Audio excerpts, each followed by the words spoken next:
Estamos aqui no Facebook da Escola do Legislativo, hoje com o Fred Santos, ele vai falar com a gente aqui, ministrar uma palestra sobre o papel constitucional do vereador. Essa palestra faz parte de uma programação que a escola está organizando ao longo desse mês, também do próximo mês, com temas voltados às eleições deste ano. Fred, bem-vindo aqui. Muito obrigado, Sota. Bom dia a todos que nos escutam e nos acompanham. É um prazer enorme estar aqui falando com vocês sobre um tema que é bastante caro para mim, na medida em que eu trabalho na Câmara Municipal do Rio de Janeiro há 35 anos, né? E também lá na Escola do Legislativo, eu estou desde 2009 atuando como professor e ministrando cursos de regimento interno e processo técnica legislativa, entre outros que a gente elabora lá para dar maior qualificação para o servidor do Poder Legislativo e também para os próprios agentes, né, para os deputados e vereadores dos diversos municípios do Estado. Eu, como disse, estou lá desde 2009 na escola, né, que a gente tem essa parceria, faço parte lá do corpo de professores da escola, mas sou servidor da Câmara Municipal. Servidor da Câmara Municipal, fiz a minha vida no parlamento, né? Estou lá desde muito novo, desde 21 anos de idade, no parlamento, então reconheço a importância do parlamento para a sociedade e, sobretudo, como instituição da minha vida, né? Eu devo a minha vida a algumas instituições. A primeira, a minha família, claro, né, que me deu mais moral e tal. Segundo, o escotismo, um movimento que eu faço parte desde muito novo também, eu sou dirigente dos escoteiros do Brasil. E terceiro, a Câmara Municipal. A Câmara Municipal, que se eu tive condição de ter uma vida digna, da condição de qualidade de vida para meus filhos e tal, foi na Câmara Municipal. E agora com a escola que eu desde 2009, na verdade, eu já atuava como professor e consultor em algumas outras instituições, mas a partir de 98, que eu comecei com aulas, mas a Escola do Legislativo realmente me proporcionou uma vivência extremamente prazerosa. Acho que a atividade que mais me dá prazer hoje é essa, né? Compartilhar conhecimento, é a atividade que mais me dá prazer, a atividade profissional que mais me dá prazer. Então, vamos fazer isso com muita alegria, com muito carinho, tentando contribuir para a gente ter um parlamento mais ativo, mais colaborativo, né, para a sociedade de um modo geral. A gente criou agora, estamos criando um instituto para dar também assessoria e consultoria nesse campo, né, porque entendemos a importância e a necessidade de termos um trabalho de qualidade no parlamento, resgatar, né, a qualidade do parlamento, que em muitos casos ainda temos um parlamento de muita qualidade, que contribui bastante. Mas, enfim, precisamos melhorar, aprimorar. Nós temos um número muito grande de leis que são declaradas inconstitucionais por ação nos tribunais, que isso é um problema. Isso acaba ferindo até o princípio da eficiência, porque isso é gasto, tem gasto público para uma coisa que a gente não vai ver resolvida. Quer dizer, talvez a qualificação ajude nesse aspecto. Então, Sota, nós hoje vamos falar muito sobre o papel constitucional do vereador. O que a Constituição da República delega, atribui ao Parlamento Municipal. É óbvio que nós, os candidatos e os vereadores, depois de eleitos, eles não deixam de exercer um trabalho político, um papel político, né?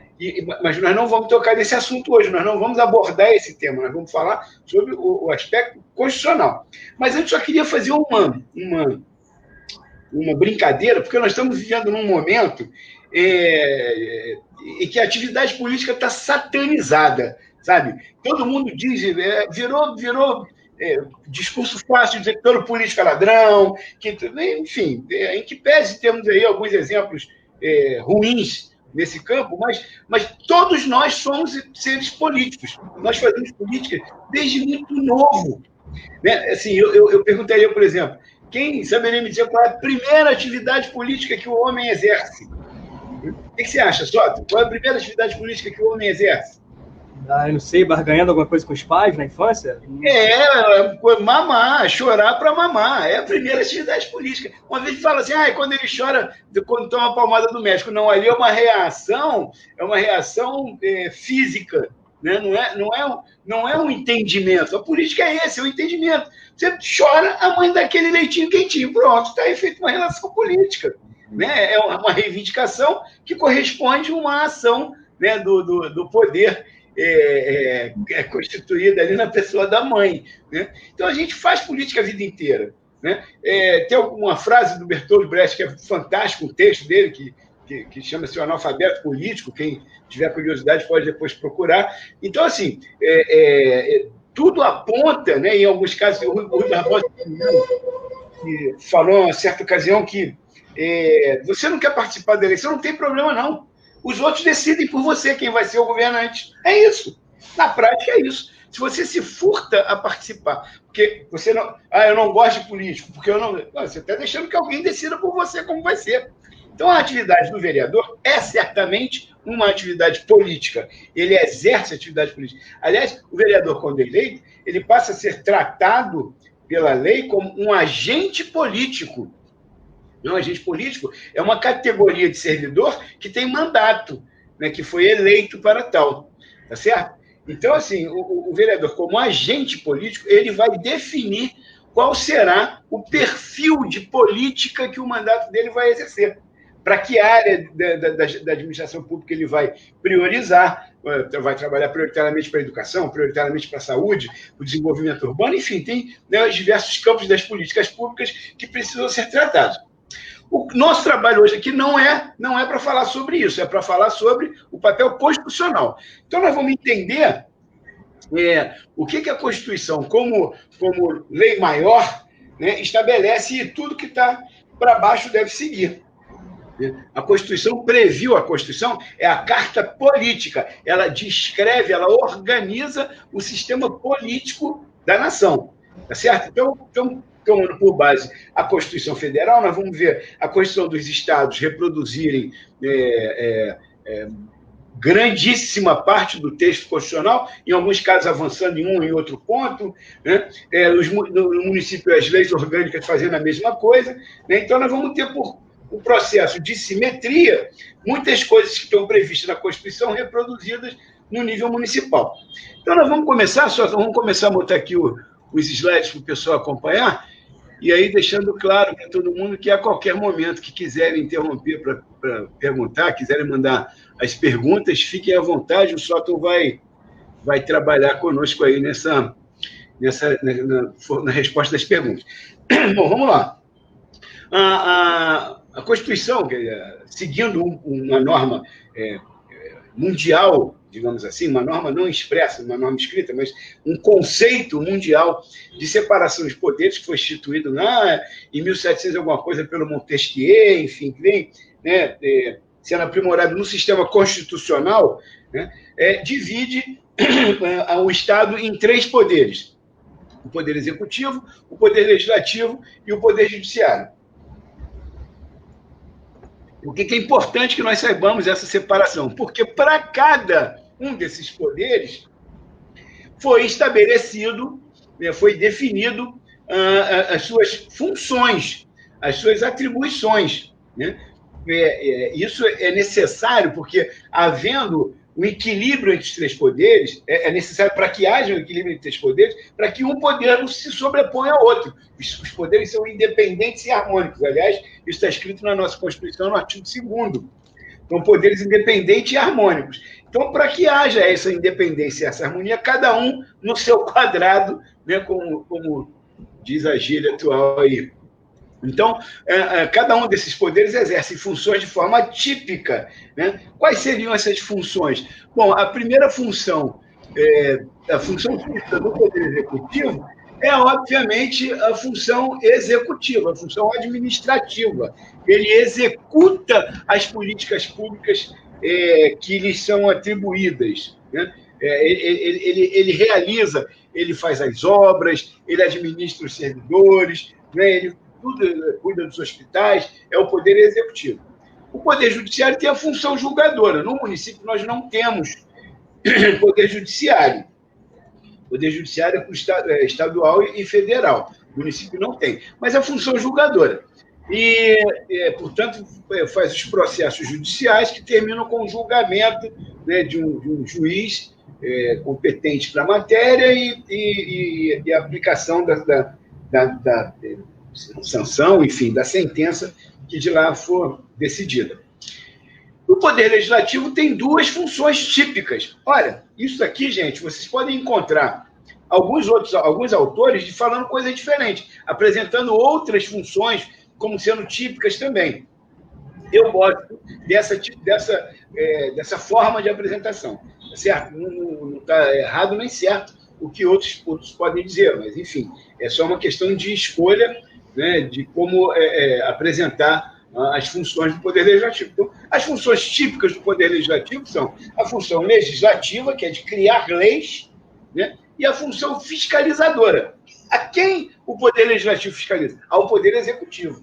A essa distribuição de funções, né, o sistema jurídico nacional chama de sistema de pesos e freios e contrapesos, que é para exatamente manter esse equilíbrio. Existe ainda a possibilidade do exercício de funções atípicas, tanto do Poder Executivo, como do Judiciário, como do Legislativo. Então, o Poder Executivo exerce também a função legislativa, que é típica do Poder Legislativo, mas ele exerce no âmbito da sua administração, criando os decretos que são normas regulamentadoras, são normas secundárias, ou mesmo quando ele participa do processo legislativo. Em alguns momentos, o Poder Executivo participa do processo legislativo. O Poder Judiciário também legisla, em alguns casos, né, e administra o seu próprio corpo funcional. E o Poder Legislativo, que é quem nos interessa, também administra o seu próprio corpo funcional e a sua estrutura, né, e exerce a função julgadora em processos de cassação de mandato, coisas desse tipo. Tá certo? Mas essas são funções atípicas. As funções típicas do Poder Legislativo que nos interessam hoje, né? Então a gente vai tratar sobre elas ao longo dessa próxima hora aí. Então, é importante que nós entendamos como que a Constituição se coloca, se atribui as competências e as iniciativas para cada um ente, né? Então, nós falamos da separação dos poderes, das funções típicas do Poder Legislativo. Agora, nós vamos pegar um outro aspecto, que é a separação que a Constituição faz também e atribui a quem compete cuidar do quê? Isso aí considerando os entes da federação e não mais os poderes. Então, a Constituição já estabelece duas distinções muito claras nas atribuições, né, de cada poder e de cada ente da federação. Então, a competência que é tratada na Constituição como repartição de competência tem como conceito a faculdade de agir em relação a determinados assuntos. Observem que a competência, mais do que uma faculdade, ela se coloca, em alguns casos, como o dever. Nós vamos ver também mais na frente quando que isso se dá. Para o município, então, assim, a Constituição, a partir do artigo 22, se não me engano, divide lá as competências entre os diversos entes. Para o município, está no artigo 30, tem um conceito muito interessante, que é o conceito de interesse local. O interesse local, a doutrina estudou com profundidade para que não pairasse dúvida quanto o que é interesse local, o que não é interesse local, para que não haja confusão. Em alguns momentos ainda causa muita confusão. É preciso muito estudo. Mas tem uns truquezinhos, né, que a gente consegue descobrir qual é o aspecto do interesse local. Isso está expresso lá no artigo 30, no inciso 1. No inciso 2, fala de algumas atividades que são concorrentes de Estado, município e União. Enfim, então, as competências do município estão a partir do artigo 29, mas principalmente no artigo 30, tá certo? Então, vamos lá. O que é a competência? Faculdade jurídica atribuída a uma entidade ou órgão agente do poder público para emitir decisões. Então, se ele tem a atribuição de emitir decisões, cabe a ele tomar essa iniciativa e decidir. Tá certo? Então, são diversas modalidades de poder de que se servem os órgãos ou entidades estatais para realizar suas funções. Então, os entes federativos, cada um tem a sua competência definida e vai agir de acordo com o que a Constituição determina. O truquezinho, olha, para a gente saber quando a quem cabe a competência, analisando muito rapidamente. A gente vai ver qual é a predominância do interesse. Se é de interesse geral, é um assunto que obviamente, compete à União. Vejam, poderia, por exemplo, um município tratar sobre espaço aéreo? Certamente não. Isso envolve todo o país, envolve, inclusive, tratados internacionais. Então, tem que ser competência da União. Se for interesse regional, compete ao Estado ou ao Distrito Federal, que funciona em certos momentos como Estado, em outros como município, enfim. Né? E o interesse local fica resguardado ao município.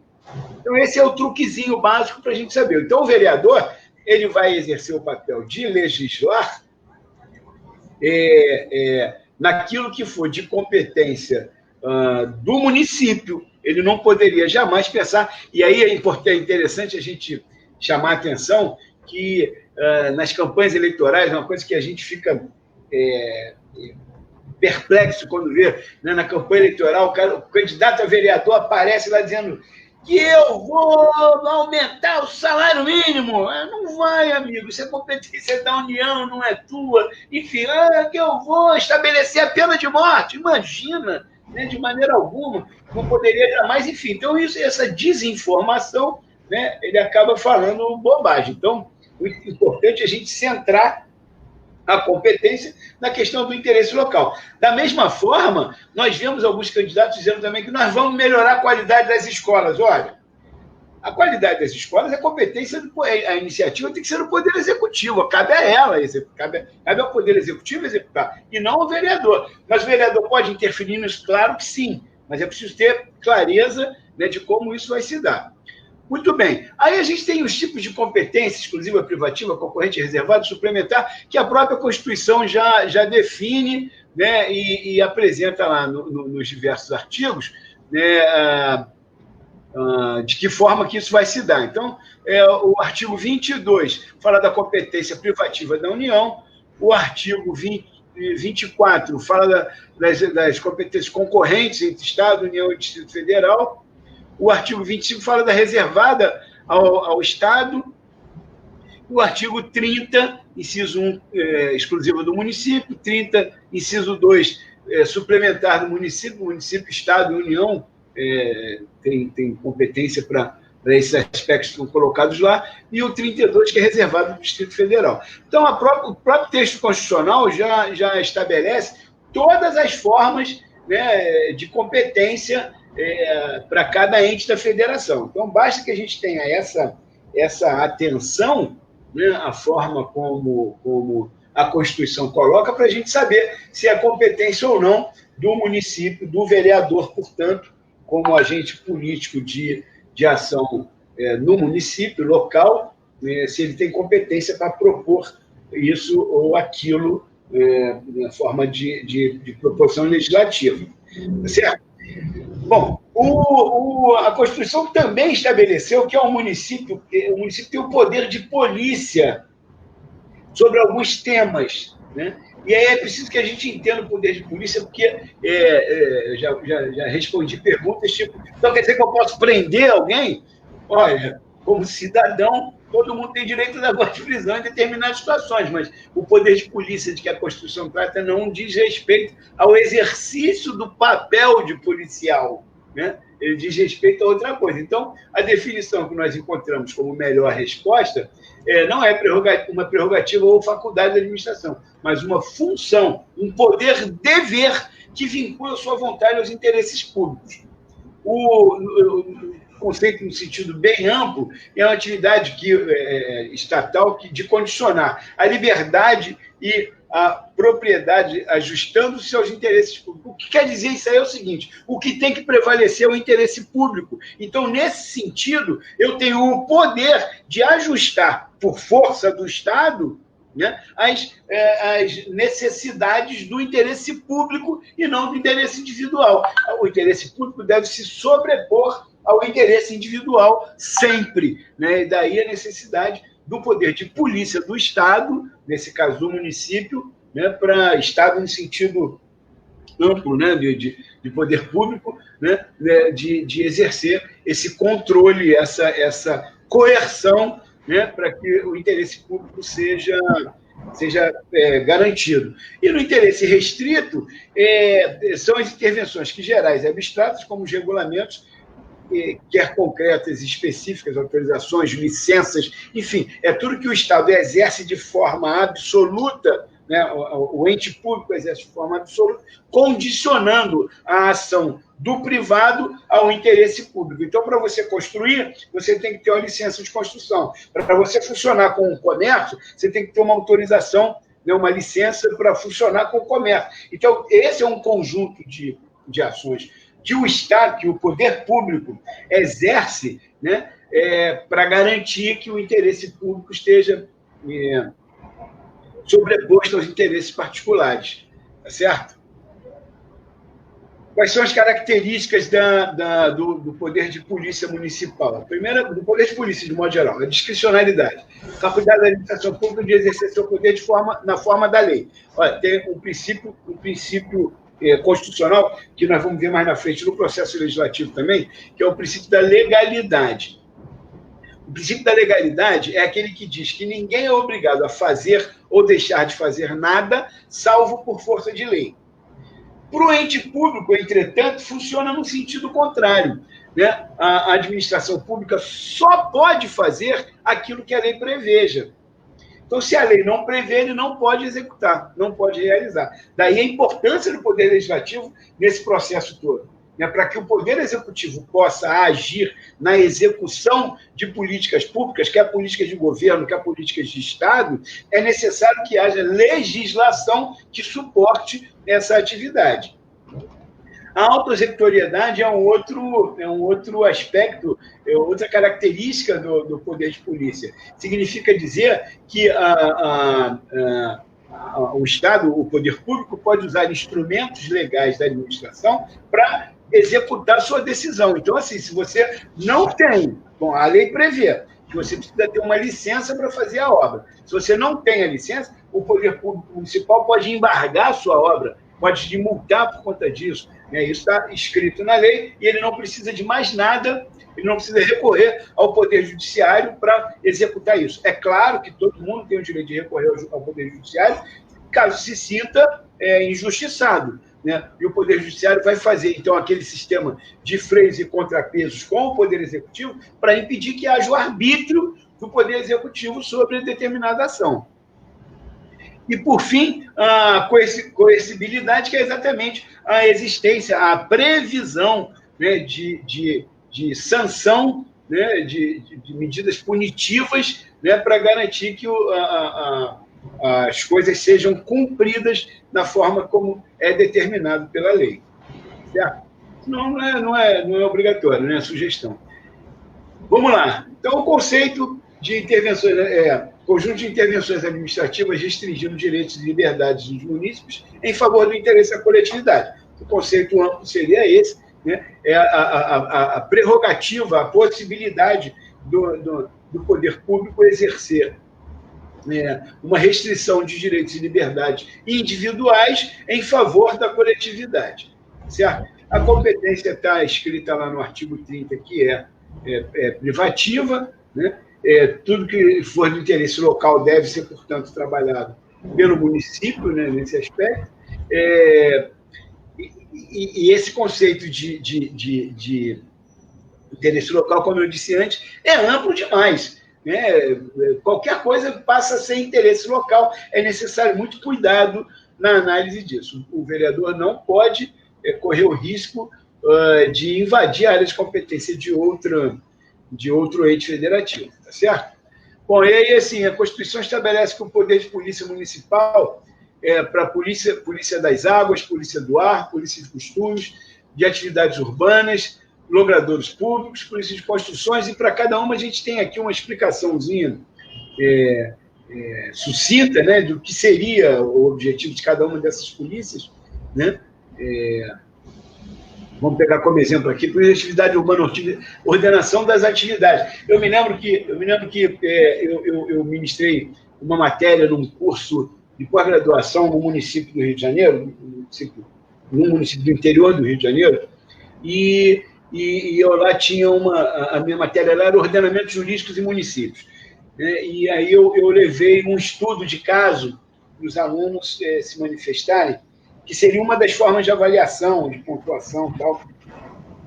Só que eu não fui atento, né, e não percebi que aquele estudo de caso que eu peguei de um município de São Paulo tinha uma história, um histórico idêntico naquele município que eu estou administrando a aula, né? Então, eu pedi a opinião assim, a hipótese era, né, o Estado resolveu construir um presídio naquele município. E aí os vereadores correram, então, e propuseram uma lei municipal que proibia a construção de presídio naquele município. Então, assim, a discussão era, é constitucional essa lei ou não é constitucional essa lei? Né? Aí, assim, eu tinha, na turma, eram cerca de 70 alunos, se não me engano, e eram servidores públicos de todas as secretarias, todos os órgãos do município. Então, obviamente, tinha muita gente que não era do direito, que não estava acostumada com o tema, né? Mas eu tinha lá o procurador-geral e tinha lá o cara que coordenou o plano diretor, e foram os únicos que acertaram. Os outros não conseguiram entender, porque emitiram uma avaliação pessoal política, né? É claro, eu sou morador. Se vai construir uma empresa, uma indústria, potencial poluente ao lado da minha casa, eu, como morador, vou gritar, não quero. Mas a quem cabe dizer se pode ou não construir? Cabe ao município. Então, o município poderia dizer que não pode construir o presídio? Não poderia. Não poderia restringir a atividade do Estado. O que ele poderia dizer é, pode construir, mas naquela determinada região da cidade que ali está reservado para esse tipo de atividade. Mas, da mesma forma, eu quero abrir construir um shopping numa determinada área da cidade. É preciso que o município me diga, olha, você pode construir aqui, ou você não pode construir aqui, porque a construção desse shopping terá impacto sobre o trânsito, terá impacto sobre a incidência de sol, de vento, enfim, seja lá o que for. Então, o ordenamento da atividade urbana, quer do ponto de vista da atividade econômica, quer do ponto de vista da ocupação do espaço urbano, é a polícia municipal que vai designar. Né? Outras polícias que o município também exerce, pesos e medidas, plantas e animais nocivos, mortuária, sanitária e de trânsito. A polícia sanitária, ela também se aplica, a gente está vivendo esse momento aí de pandemia, né, de restrição sanitária, de crise sanitária, em razão do coronavírus, e a gente vê que tem medidas que são adotadas pelo município, são medidas que são adotadas pelo Estado e outras pela União. Nesse caso, elas são concorrentes, cada um no seu nível, né, pode executá-lo. Tá certo? A polícia mortuária, talvez valha a pena a gente destacar também, que é uma atividade, um poder de polícia do município. É o município que regula o funcionamento de casas funerárias e cemitérios. Né? É uma atividade muito antiga, né, como se presume, e que precisa ser controlada, precisa ser fiscalizada, porque tem várias implicações, não só do ponto de vista econômico, mas também ambiental, enfim. E o município é quem faz esse controle. Então, só para a gente entender, por fim, né, um conceito de serviço público municipal, são aqueles exercidos pelo município, direto e indireto, relativos ao interesse local. Então, vejam, quando, por exemplo, o serviço de transporte público, que normalmente é feito por uma empresa concessionária, assim como os táxis são permissionários, né, enfim, quando você delega a alguém a realização do serviço que é de competência do município. Então, você pode delegar. Então, o município poderia ter sua própria empresa de transporte, só para a gente ficar na questão do exemplo de transporte, poderia ter a sua empresa de transporte, o Estado do Rio de Janeiro, quando era, na verdade, o Estado da Guanabara, né? Antes da fusão de 74, tinha aqui a CTC, se não me engano, era o nome da empresa, que era uma empresa pública de transporte. Depois de um tempo, optou-se por encerrar as atividades da CTC e concedeu o serviço para empresas privadas, sem nenhum julgamento de mérito, quer dizer, o município poderia realizar por conta própria, mas opta por terceirizar, por conceder a uma empresa. Então, mas isso não deixa de ser um serviço público. Então, as empresas de ônibus, quando exercem o transporte de passageiros, estão realizando um serviço público.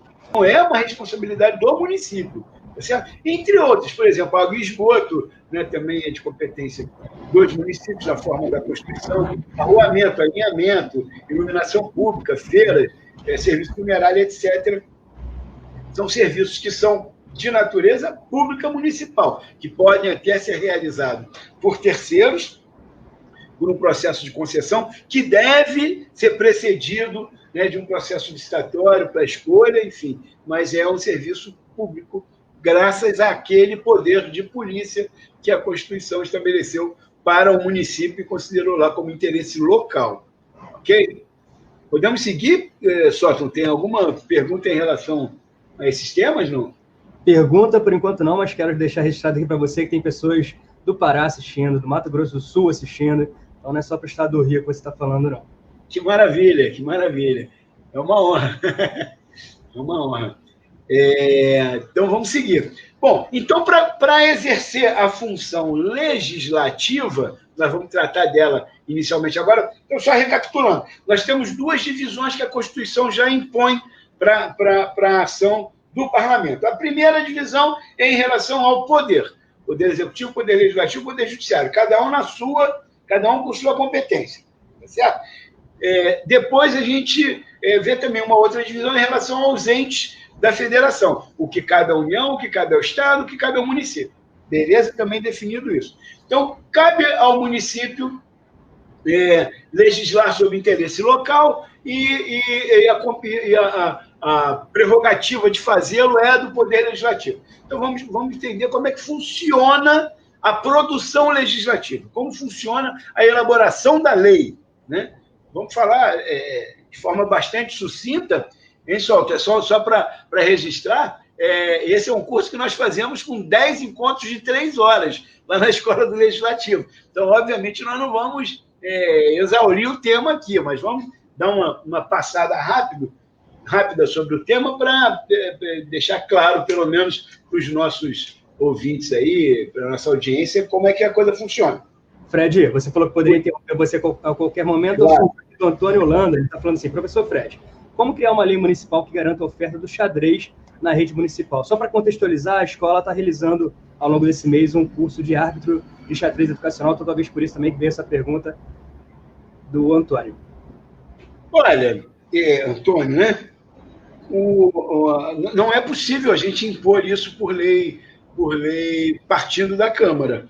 Isso, bom, primeiro assim, nada pode ser inserido no currículo escolar como matéria obrigatória, a não ser por lei federal, lá na Lei de Diretrizes Básicas da Educação, que estabelece o currículo. O que pode ser feito é propor atividade complementar, atividade extra-classe. Isso pode ser feito. Isso não é problema. E aí basta seguir esse roteiro aqui que a gente vai apresentar agora do processo legislativo, e qualquer vereador poderia ter essa iniciativa, muito embora, se isso for gerar despesa, entra ou mexer com a estrutura da Secretaria de Educação, por exemplo, entra numa discussão profunda, né, sobre se o Poder Legislativo pode ter a iniciativa disso, se essa iniciativa não é privativa do Poder Executivo, na medida em que ele quem sabe, ele quem tem a chave do cofre e sabe como pode dispor dos seus funcionários. É um ato administrativo, portanto, há um entendimento que possa ser de competência privativa do Poder Executivo. Nós vamos estudar já aqui a possibilidade de iniciativa e vamos tentar desmistificar algumas coisas. Mas, enfim, tem muito tema que ainda é muito controverso. Os tribunais já decidiram, informou a jurisprudência, e aí passa a valer, é o entendimento da Constituição dado pelo tribunal, pelo órgão competente, né, para fazê-lo, então virou norma. Mas vamos lá. Bom, o que é o processo legislativo? Se a gente vamos imaginar um processo qualquer, alguém que já entrou na justiça contra alguém, vamos pegar um processo trabalhista. Como é que começa? Você tem uma relação de vínculo empregatício com alguém, né? Eu sou funcionário de uma empresa, digamos assim, e a empresa, ao meu ver, não atendeu a algum dos meus direitos. Não me pagou hora extra, ou não me deu direito a férias remunerada, enfim, contrariou os meus direitos garantidos na CLT. Eu, então, contrato um advogado, né? Esse advogado vai peticionar, vai escrever um pedido, né, para que o Estado garanta o direito dele, me garanta, me dê a tutela jurisdicional sobre aquele tema. Então, eu inicio ali o meu processo judicial. Eu dou entrada no meu pedido, eu inicio o processo judicial. Depois disso, o juiz vai, então, determinar que a outra parte se manifeste, e por aí vai, e tem uma sequência de atos para até chegar à conclusão final, que é a sentença do juiz. No ponto de vista administrativo, não é muito diferente. Eu quero abrir uma empresa, um restaurante de comida aquilo no centro da cidade. Eu, então, constituo a minha empresa, vou à prefeitura e entro com um processo, um pedido, para que a prefeitura me autorize a funcionar. Então, eu vou fazer um pedido, a prefeitura vai mandar para os órgãos competentes para fazer a fiscalização, aquele negócio todo, e, ao final, me dá ou me negar a autorização. No Poder Judiciário, no Poder Legislativo, não é diferente. O processo legislativo é, portanto, um conjunto de atos processuais, mas que tem como finalidade a elaboração da norma jurídica, ou modificação ou revogação. Esse é um dos conceitos que a gente estabelece aqui. Tem vários conceitos. Conjunto de atos. Aí esse aqui já vem descrevendo as fases do processo. Iniciativa, emenda, votação, sanção, veto, realizado pelo órgão legislativo, visando a formatação de leis constitucionais complementares e ordinárias, resoluções e decretos legislativos. Esse não só fala das fases, mas fala também das espécies normativas que a Constituição prevê para elaboração. Aí também tem um outro conceito que nós que elaboramos, mas que também já considero ultrapassado, precisa ser revisto, é o caminho a ser percorrido: iniciativa, discussão, votação, autógrafo, sanção ou veto, promulgação e publicação pela autoridade competente para elaboração, redação, alteração, revogação e consolidação de normas legais constitucionalmente aceitas. O artigo 59 da Constituição estabelece lá: o processo legislativo constitui-se da elaboração de emenda à lei orgânica, lei complementar, emenda à Constituição, lei complementar, medida provisória, enfim, uma série de coisas. Então, tem que estar lá na Constituição para que seja exigido o processo legislativo regular. Bom, o processo legislativo ele vai funcionar sempre em dois sentidos: o sentido jurídico e o sentido sociológico. O sentido jurídico é o que determina, o que orienta, o que aponta para um conjunto de procedimentos, de disposições procedimentais que devem ser cumpridos. Então, assim, se não fizer dessa forma como determina a lei, né, não poderá valer essa nova proposta aí que foi criada. Porque a própria Constituição assim determina. Então, lembra que eu falei lá do princípio da legalidade lá atrás? Só pode fazer o que a lei prevê. Se a lei prevê que tem que ser dessa maneira, não há outra possibilidade, senão aquela prevista em lei. E o sentido sociológico é o que aponta para a vontade social, a vontade da população, né, que o próprio legislador descobre em conversas ou por demandas que chegam ao mandato, ou como, por exemplo, propôs o companheiro ali a criação do xadrez nas escolas. Enfim, essa demanda surge, né, da sociedade, e então o parlamentar apresenta o projeto para que se torne uma lei, um ato normativo de qualquer natureza. Ok? Bom, quais são as possibilidades de criação de espécies normativas dos municípios, né, dos vereadores? Bom, a emenda à lei orgânica, vamos entender, a lei orgânica é uma espécie de constituição do município, tá? Então, o nosso legislador constituinte de 88, quando estabeleceu a possibilidade de algumas modificações, algumas alterações no texto constitucional, ele considerou que isso não poderia ser muito fácil, porque a Constituição, a lei orgânica, elas devem ser longas, deve ter longevidade, deve ser perene, sabe? Muito embora ela tenha algum nível de flexibilidade, ela precisa ser rígida, né? Esse é o nosso conceito de Constituição que o Brasil adota. É uma Constituição promulgada, rígida, porém flexível, enfim. Então, ele criou algumas dificuldades para que a gente mude alguma parte da lei orgânica ou da Constituição. Primeiro, a proposta tem que ser assinada, subscrita por pelo menos 1/3 dos vereadores. Né? Se não tiver assinatura de 1/3 dos vereadores na proposta, ela não é nem apresentada. Pode ser proposto pelo prefeito também e ainda de iniciativa popular, que é mais complicado, tem que ter um conjunto de assinaturas enorme e a própria lei orgânica diz como fazer. Na hora do voto, ela tem que ter votação favorável de 2/3 da composição da Câmara, 2/3 ou 3/5, enfim, dependendo da casa, do regimento interno, trata de uma maneira ou de outra. Na Câmara do Rio trata como 2/3, na Leste trata como 3/5, enfim, não tem problema nenhum. Né? Tem que ter voto favorável. Então, na Câmara do Rio, por exemplo, são 51 vereadores. Se 34 não votarem a favor, não é aprovada a emenda à lei orgânica. Sempre em 2 discussões, né? Com votação com interstício de 10 dias entre uma e outra. Também é uma forma de dificultar. Então, ela tem um processo legislativo especial.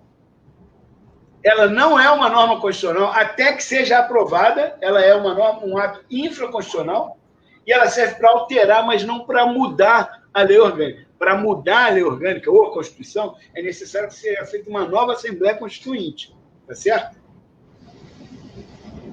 Bom, e aí também a própria Constituição estabelece o que pode e o que não pode ser mudado na Constituição e nas leis orgânicas. Né? Aqui, os artigos que eu estou citando são da Constituição Federal. Então, ele fala lá no artigo 60, isso aqui não pode mexer. Ponto. Acabou. Agora, tem outras coisas que não estão escritas, isso aqui não pode mexer, mas que se entende que não pode também. Por exemplo, você não pode suprimir o artigo 60, senão vira bagunça, tá certo? E não pode também se autoatribuir um poder maior do que a própria Constituição estabeleceu para você. Beleza? O próprio legislador. Bom, a lei complementar, eu sempre pergunto na sala também, a gente tenta abordar como é difícil entender para que serve uma lei complementar. Para que serve uma lei complementar, gente? Para complementar a Constituição, é exatamente isso. O legislador constituinte entendeu que tinha algum aspecto que era necessário constar na Constituição, mas poderia ser complementado a posteriori, senão ia ficar um texto monstruoso, não ia ficar muito grande, e não ia ser objetivo. Então, deixa para complementar depois. E aí, a própria Constituição diz lei complementar disporá sobre isso, lei complementar tratará daquilo. Né? São matérias de lei complementar. Isso é muito fácil saber quando é lei complementar e quando é lei ordinária. Ela também tem um grau de dificuldade um pouquinho maior, menos do que a emenda à lei orgânica, a emenda à Constituição, mas ela requer maioria absoluta favorável.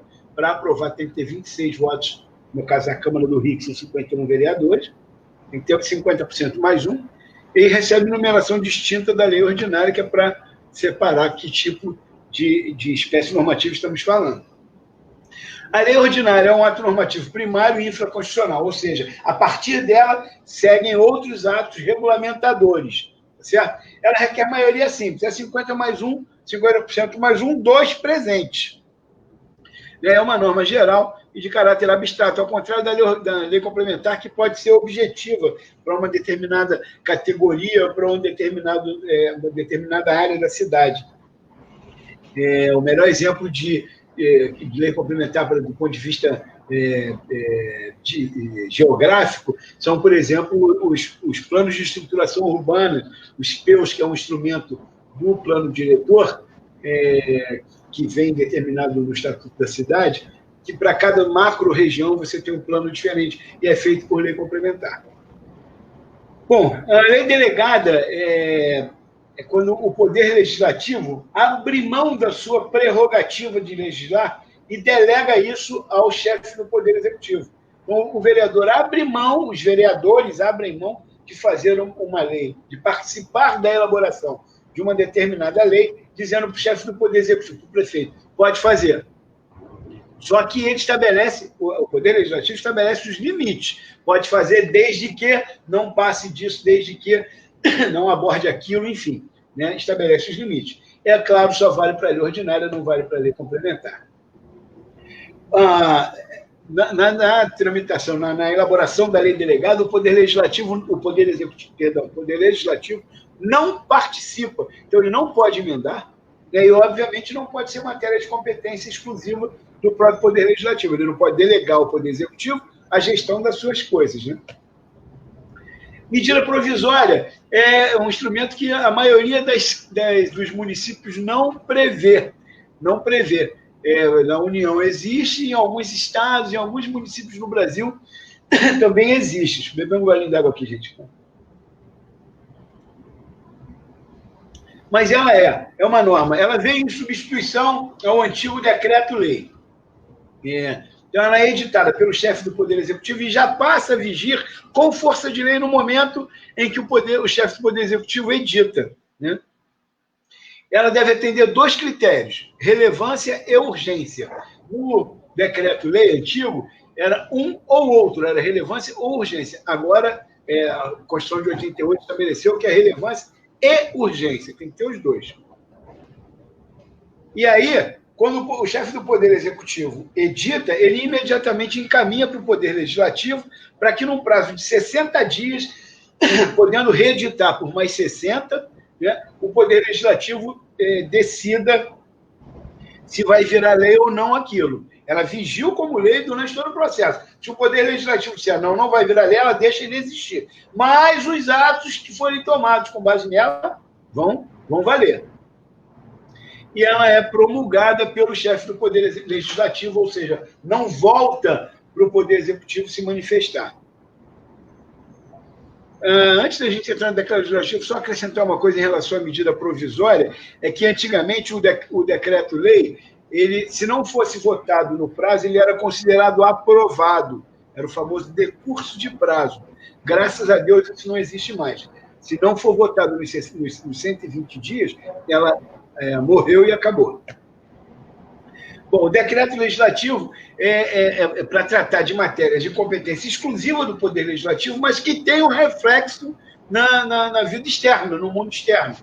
Certo? É um ato do próprio Poder Legislativo, portanto, promulgado pelo chefe do Poder Legislativo também.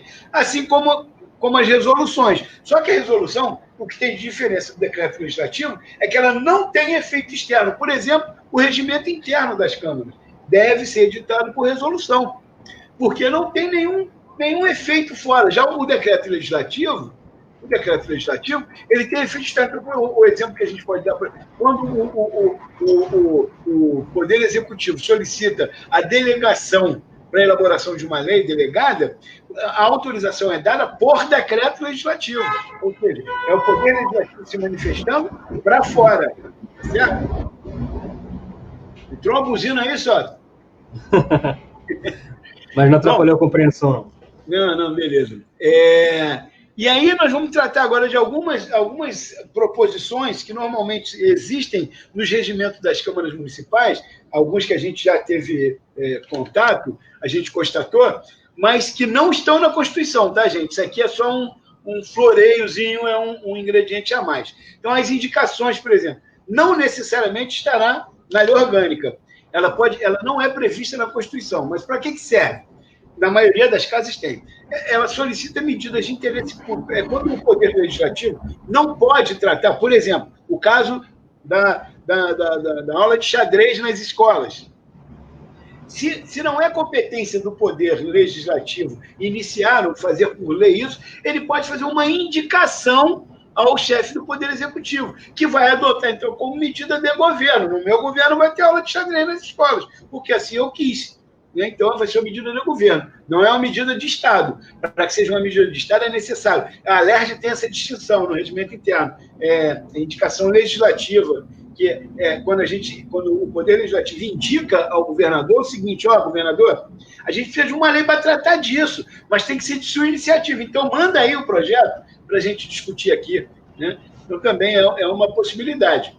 Isso vale também para o Poder Judiciário no nível do Estado, claro, né? Ela é disciplinada pelo regimento interno, não é pela Constituição. As moções também. Na maioria das casas existe, mas também disciplinada pelo regimento interno. Aí pode ser de regozijo, congratulação, repúdio, pesar, pode ser para pessoa física, para pessoa jurídica. É um documento em que você manifesta, de alguma forma, seu contentamento ou descontentamento com alguém ou alguma coisa. Os requerimentos são ações internas, são pessoas que tratam de assuntos internos. Pode ser verbal ou escrito, dependendo do tema. O regimento interno também disciplina, né? E aí abre a possibilidade de ter também uma ferramenta do Poder Fiscalizador, que é o requerimento de informação, que esse é feito ao Poder Executivo ou ao Poder Judiciário, dependendo do caso, que nós vamos falar dele daqui a pouquinho, quando falarmos da ação fiscalizadora. Bom, as fases do processo legislativo. A gente começa com a iniciativa. Quem pode iniciar? Então, a iniciativa pode ser parlamentar ou extraparlamentar, concorrente ou exclusiva. Certo? Então, quando é parlamentar, qualquer vereador, deputado, as comissões, a mesa diretora, qualquer um desses pode propor, os vereadores conjuntamente ou separadamente, propor um projeto de lei, iniciar um projeto de lei. Extraparlamentar pode ser no Poder Executivo, no caso do Estado, no Poder Judiciário, do Ministério Público, da Defensoria Pública, ou ainda de iniciativa popular, que vale para os 3 entes da federação também.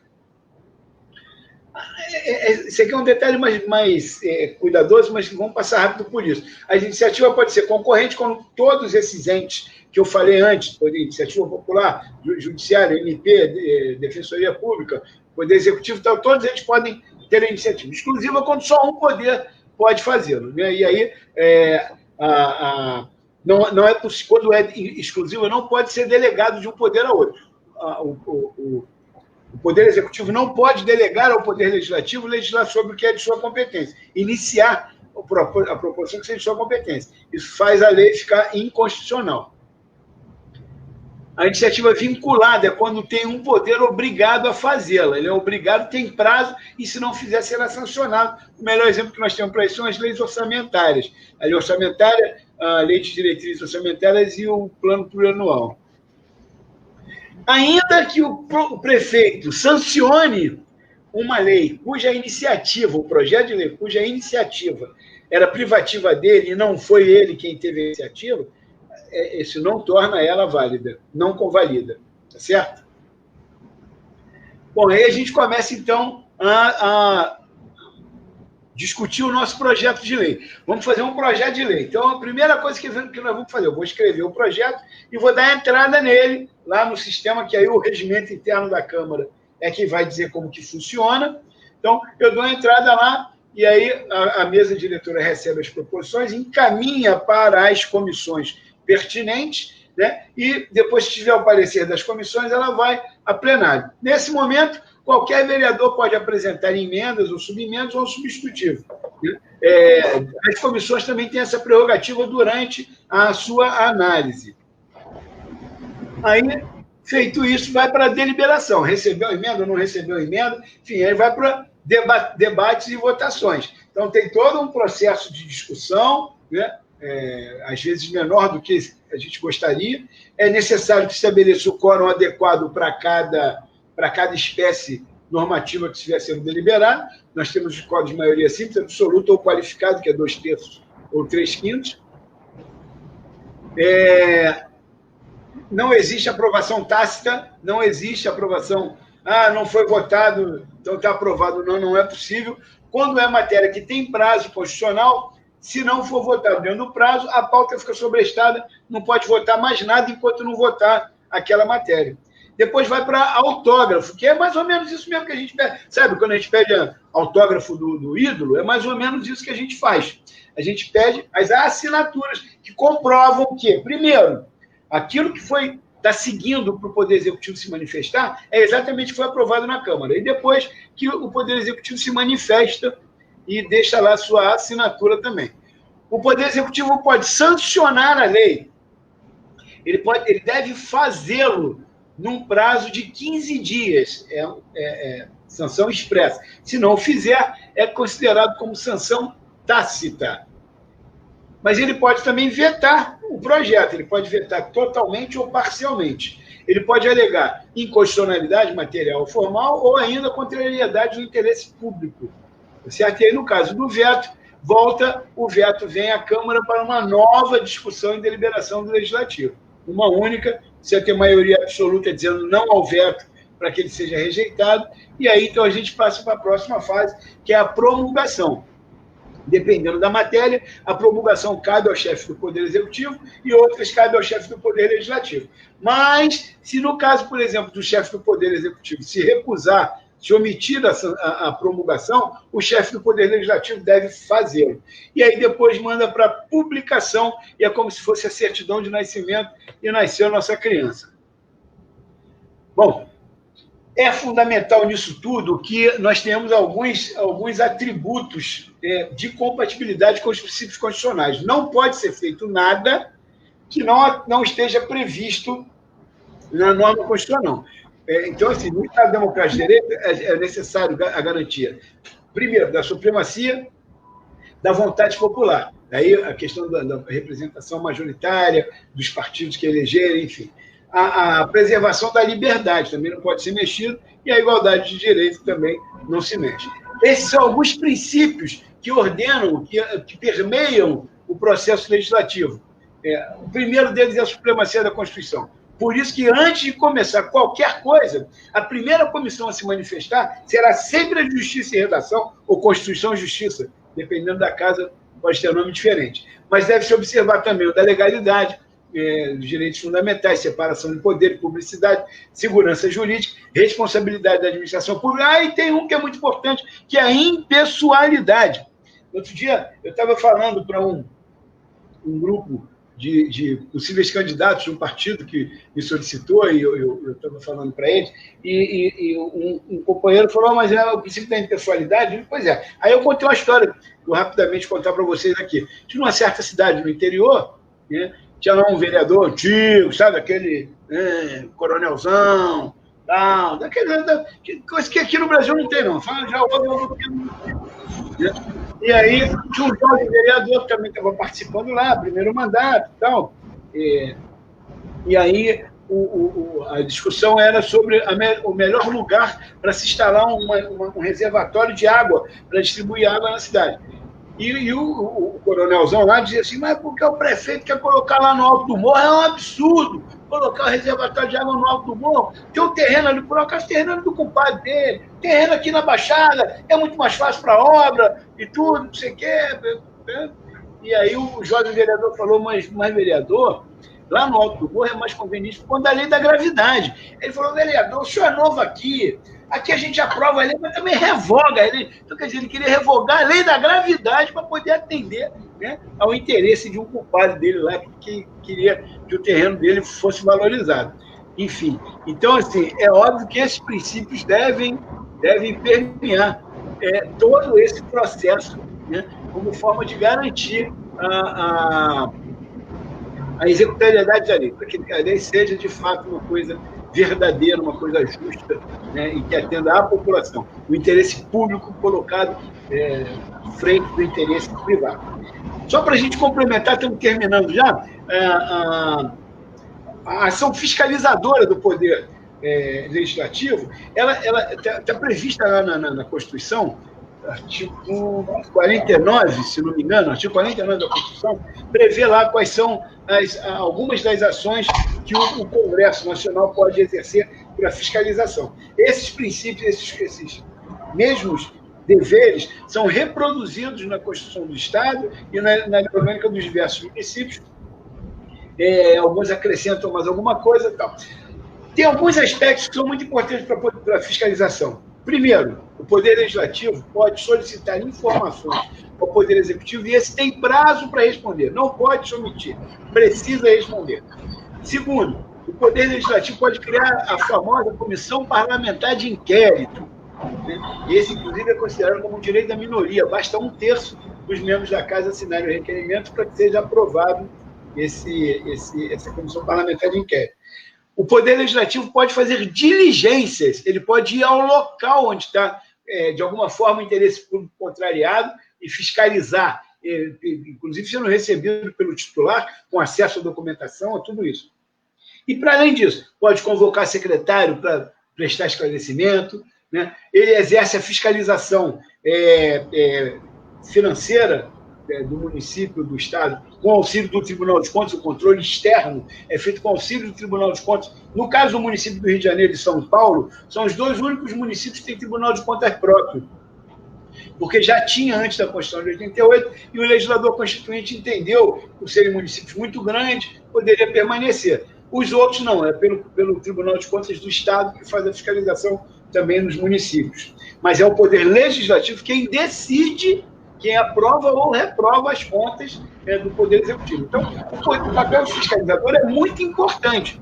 Por isso que lá no início eu falei que cada eleito decide como vai tocar o seu mandato. Então, a minha ponderação é a seguinte: se eu vou ao prefeito da minha cidade e falo assim, prefeito, eu precisava que o senhor asfaltasse a rua ali, no bairro aí, que ali tem um conjunto de eleitores que me pediram isso. É legítimo? É legítimo.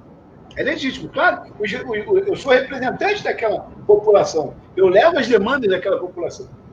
Porém, contudo, no entanto, todavia, é possível que o prefeito lá no Rio, eu te ajudei naquele caso. Agora me ajuda aqui a aprovar as minhas contas e, peraí.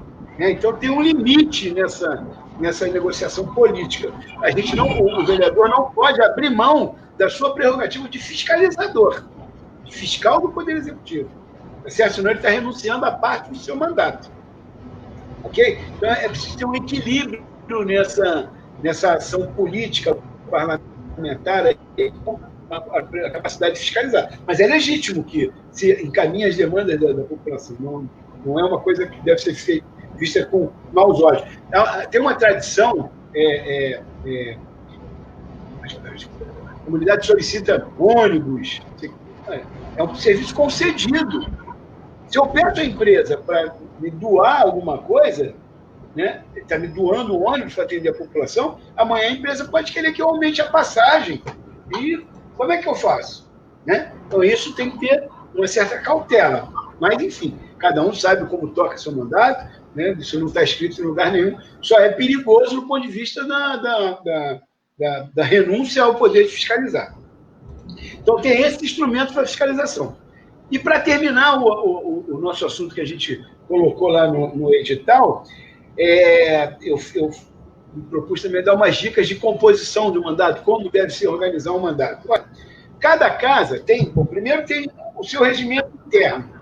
O regimento interno é a norma que vale para dentro da casa. A forma como você vai se vestir, como você vai falar, como você vai dar entrada na proposição, tudo isso tem que estar no regimento interno. Se vestir pode ser considerado um exagero, mas, assim, no regimento interno da Câmara do Rio, por exemplo, então, isso já é uma forma de ordenar, de disciplinar a forma como vai se dar a participação. Para além disso, cada casa tem também uma estrutura para oferecer para os vereadores. Eu poderia falar da Câmara do Rio, que tem um conjunto, uma estrutura grande, mas eu sei de municípios que cada vereador tem direito a um assessor, e olhe lá. Né? A própria casa oferece a estrutura para elaboração dos projetos, para você não ter que contratar, enfim, tem diversas formas. O que eu penso é que os mandatos, os vereadores que forem eleitos, devem, né, para que tenham sucesso no seu mandato, primeiro, ter um bom planejamento para a execução do mandato. Um bom planejamento. Fazer um planejamento é fundamental para que você tenha um mandato bem sucedido. Segundo, se você não tem possibilidade de ter um conjunto de assessores remunerados, procure se cercar de uma militância, de um grupo de pessoas que contribuíram na produção, na sua campanha para se tornar vereador, para que eles te auxiliem na elaboração das normas, porque senão você vai ficar perdido e não vai fazer um bom mandato. Vai precisar ter um grupo. Não existe construção individual no parlamento. O parlamento é um órgão coletivo, existe construção coletiva. Exige construção coletiva. Então, a minha recomendação é que façam isso desde a campanha. Planejem-se, para serem eleitos e para depois ter um mandato eficiente com a contribuição de um grupo de pessoas, enfim. Né? E era isso que a gente tinha para hoje. Espero que vocês, todos que estejam aqui assistindo, tenham compreendido um pouco do papel constitucional do vereador. Estamos com 1h e quase 5 minutos já falando. Agradeço quem teve a paciência de ouvir até o final. Aqueles que estão assistindo forem candidatos, desejo sucesso. Né? Espero que possam fazer um bom mandato. Né? O município precisa de um bom representante, e esse é o representante mais próximo da população. Mais próximo. É aquele que está ali no dia a dia, que vive dentro da cidade. É na cidade que a vida flui, é na cidade que a vida acontece. Então, é fundamental que a gente tenha esse lugar. E, além disso, estamos às ordens, estamos à disposição. Acho que o meu primeiro slide já no e-mail, no telefone, fica à disposição para quem quiser. Estamos aí. Fred, o Antônio Holanda, aquele rapaz que perguntou sobre o projeto de lei sobre xadrez, ele insistiu um pouquinho no assunto, ele até citou um exemplo que em Maringá, no Paraná, a Câmara aprovou um projeto de lei que usava o contraturno das escolas para poder incentivar o aprendizado do xadrez. Então, ele pergunta se é possível criar um projeto de lei aqui no Rio de Janeiro sobre o xadrez como um exemplo do Paraná. Você quer complementar? Você pode ajudar o Antônio? Eu vou fazer o seguinte, eu vou procurar o projeto, se ele puder me mandar o projeto do Paraná. Ele chegou a mandar um trechinho aqui, mas é bacana depois que ele te manda, então, a íntegra, né? Para você poder estudar melhor. É bem capaz que a gente já tenha alguma coisa aqui no município, um projeto já elaborado, alguma coisa nesse sentido, mas a gente pode verificar e ir atrás. Estou vendo gente aí, Thiago Prata, grande violonista, falando aqui, né? Lá na Alerj, competente, menino bom. Falou a Tereza também, que trabalha na Câmara. É porque no início você não conseguia ver, mas muitas pessoas aqui desejando, felicitando, feliz aqui com a sua participação. Obrigado, Aldo. Ficaria mais 2 horas. Obrigado. Eu quero, antes de você ir embora, só te convidar também, você e o público da escola, para acompanhar na quinta-feira da semana que vem, dia 20 de agosto, 10 horas, a nossa próxima live. É a palestrante Fernanda Galvão, que vai falar sobre gestão do tempo em campanhas eleitorais. Fred, obrigado, então. Até a próxima. Né? Se você puder, reforça. Você falou que no primeiro slide tinha os seus contatos. Se você puder reforçar aqui e deixar para o público os seus contatos, seria bacana. Por favor. Tá, como é que eu faço? Bota agora aqui? Compartilha. Você sabe de cabeça? Pode. Espera aí, vou compartilhar aqui. Espera aí. Esse aí.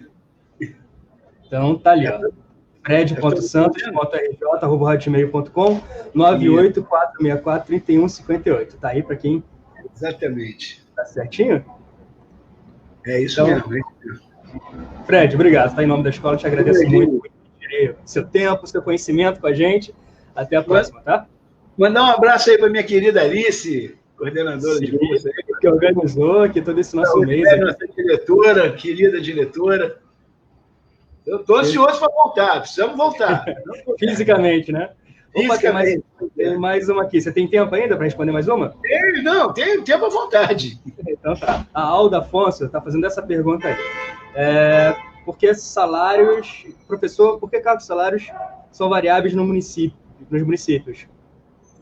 Porque varia, né, de município para município. Porque assim, Alda, tem um piso nacional de professores, por exemplo, né, que é o sindicato que negocia, enfim, trabalha. Agora, sim, a partir do piso, os municípios têm capacidade de pagar ou não, né? Eu não posso impor que um município que tenha uma arrecadação muito baixa pague um salário maior do que a arrecadação permite, né? Então, o plano de cargos e salários de cada categoria deve ser tratado dentro do seu município, considerando o piso salarial da categoria definida por lei federal. Tá certo? Então, perfeito. Acho que a pergunta com a Alda de encerrar aqui. Até a próxima, Fred. Obrigado, tá? Valeu. Um abraço. Tchau.